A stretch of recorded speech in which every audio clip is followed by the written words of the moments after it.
열왕기상 우리 16장 29절에서 34절의 말씀을 우리 한 절씩 교독하고 마지막 절 34절은 함께 읽겠습니다.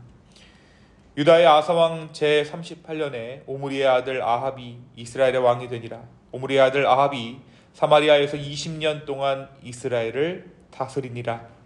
오므리의 아들 아합이 그의 이전의 모든 사람보다 여호와 보시기에 악을 더욱 행하여 느밧의 아들 여로보암의 죄를 따라 행하는 것을 오히려 가볍게 여기며 시돈 사람의 왕 옛 바알의 딸 이세벨을 아내로 삼고 가서 바알을 섬겨 예배하고 사마리아에 건축한 바알의 신전 안에 바알을 위하여 제단을 쌓으며 또 아세라상을 만들었으니 그는 그 이전에 이스라엘의 모든 왕보다 심히 이스라엘 하나님 여호와를 노하시게 하였더라. 그 시대에 베델 사람 히엘이 여리고를 건축하였는데 그가 그 터를 쌓을 때에 맏아들 아비람을 잃었고 그 성문을 세울 때에 막내 아들 수굽을 잃었으니 여호와께서 눈의 아들 여호와수아를 통하여 하신 말씀과 같이 되었더라. 아멘. 어제 말씀을 통해서 두 개로 쪼개진, 두 개로 갈라진 이스라엘의 현실을 함께 나누었습니다.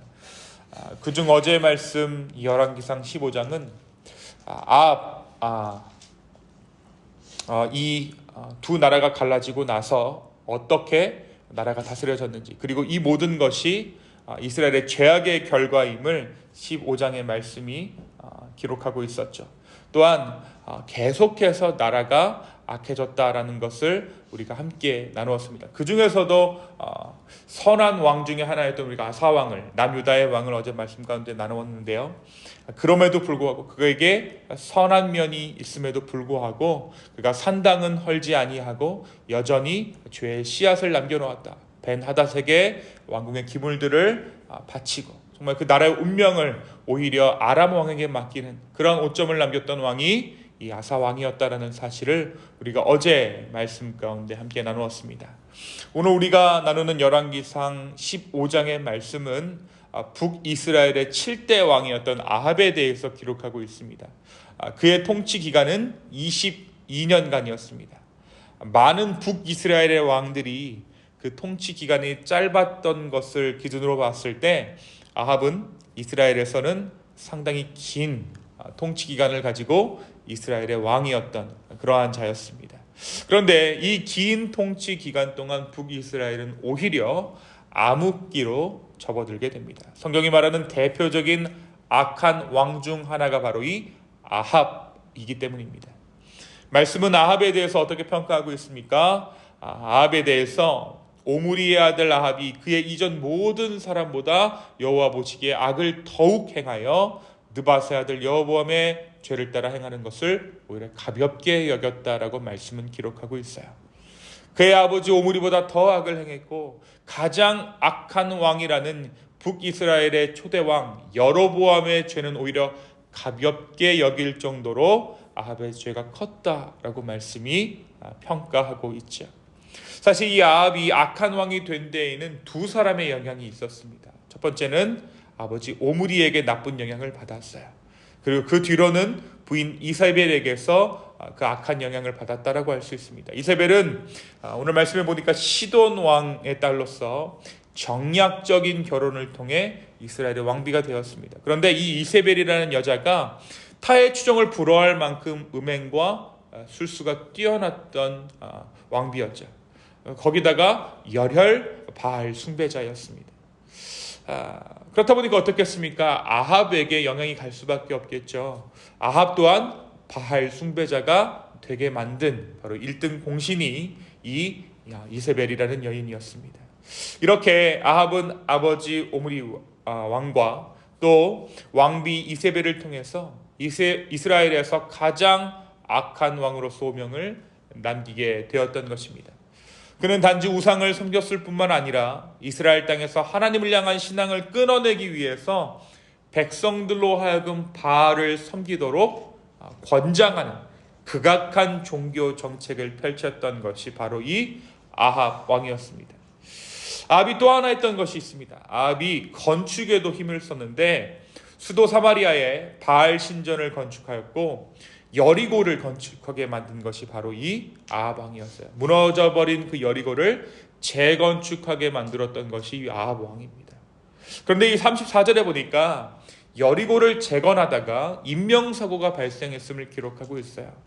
그 시대에 베델 사람 히엘이 여리고를 건축하였는데 그가 그 터를 쌓을 때에 맏아들 아비람을 잃었고 성문을 세울 때에 막내 아들 수굽을 잃었으니 여호와께서 눈의 아들 여호수아를 통하여 하신 말씀과 같이 되었다라고 말씀이 기록하고 있죠.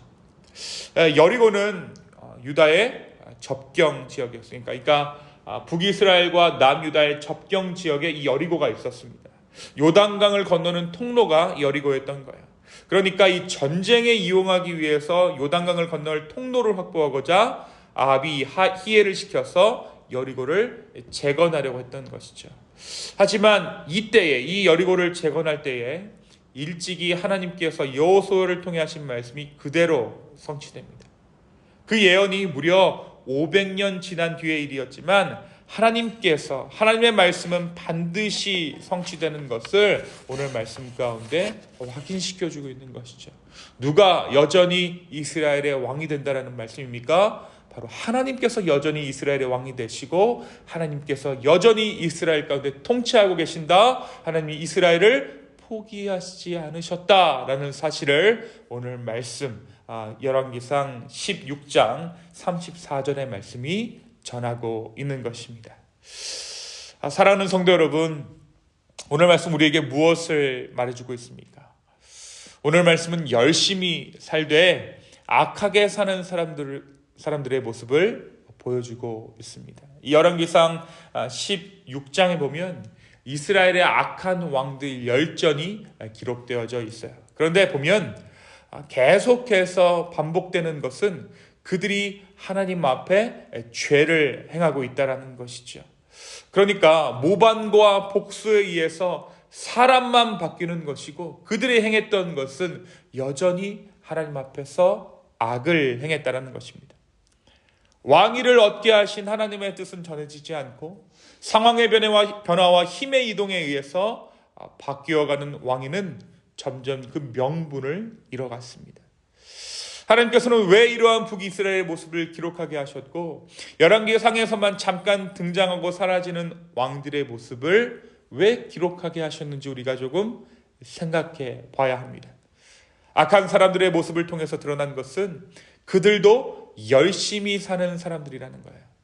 여러분, 이 왕들이 왜 바알을 섬겼을까요? 바알이 주는 혜택이 있었기 때문이에요. 바알이 농사를 잘 되게 하고 바알이 비를 내리게 한다라고 믿었기 때문입니다. 그들이 바알을 믿었을 때에 바알 신이 그들 가운데 경제적인 풍요를 허락해 준다라는 그러한 믿음이 있었고 실제로 그런 일들이 일어났다라는 거예요. 그들이 농경의 신, 다산의 신 바알을 섬겼을 때 그들의 삶 가운데 진정한 풍성함이 있었고 풍족함이 있었기 때문에 이들이 바알을 섬겼다라는 것이죠. 이득이 있었다라는 것입니다. 열심히 그래서 그들이 바알을 섬겼습니다. 서로 악하려고 경쟁하며 노력하는 것이 아니라 누구보다 더 잘 살아보려고 나름의 방법으로 열심을 내리며 노력하는 사람들이 바로 오늘 말씀 열왕기상 16장에 등장하는 왕들이라는 것이죠. 열심을 내면서 이웃을 향한 관심이 사라지니 해를 끼쳐도 관심이 없었더라는 것입니다. 이들의 삶의 모습을 통해서 하나님께서도 우리에게 물으십니다. 자신만을 위해서 살아가는 것이 나쁜 것이 아니라고 생각하느냐라고 우리에게 물으신다는 것이죠. 스스로를 위해서 더 열심히 살아가는 사람을 나쁘다라고 우리가 말할 수 있겠느냐? 악하다는 것이 무엇이냐라고 우리에게 반문하고 계십니다.